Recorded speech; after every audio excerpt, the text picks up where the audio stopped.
Welcome to From the Newsroom. In today's edition, we'll talk about Jet Airways results. The company posted its highest ever quarterly loss of 891 crore. Today, we have with us PR Sanjai, who will help us understand the numbers a little bit better. So Sanjay, tell us what led to such a miserable performance by the company?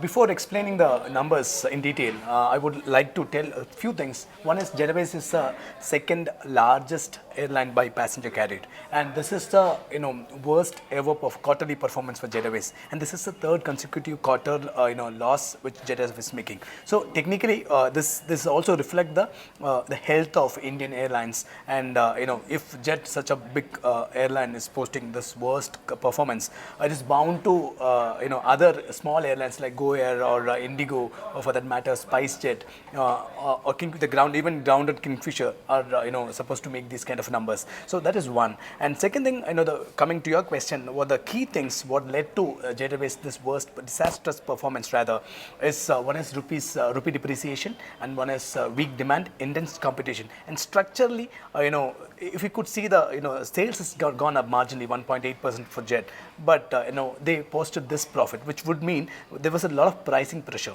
and of course it's a lean season. Even though they couldn't price a product at the right way, at the desirable way, they wanted at least 98.2% seat occupancy to have a break even, but airline could only fill in 78.2%. So, but I have a question for you. You must have analyzed the balance sheet very clearly. So, what is your take? How's worse is the debt situation of Jet Airways, and do you think that the money, at least 2,058 crore from Etihad, will save Jet Airways?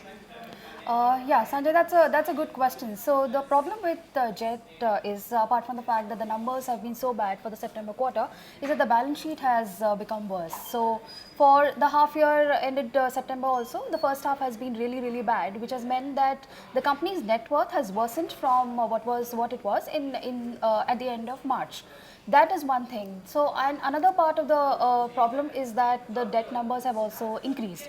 What this means is that the initial expected gains from the Etihad deal might probably fall short compared to what was earlier expected.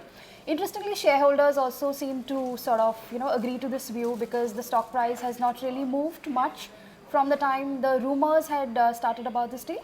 So, you will really have to wait and watch and hope that the situation falls in place for Jet.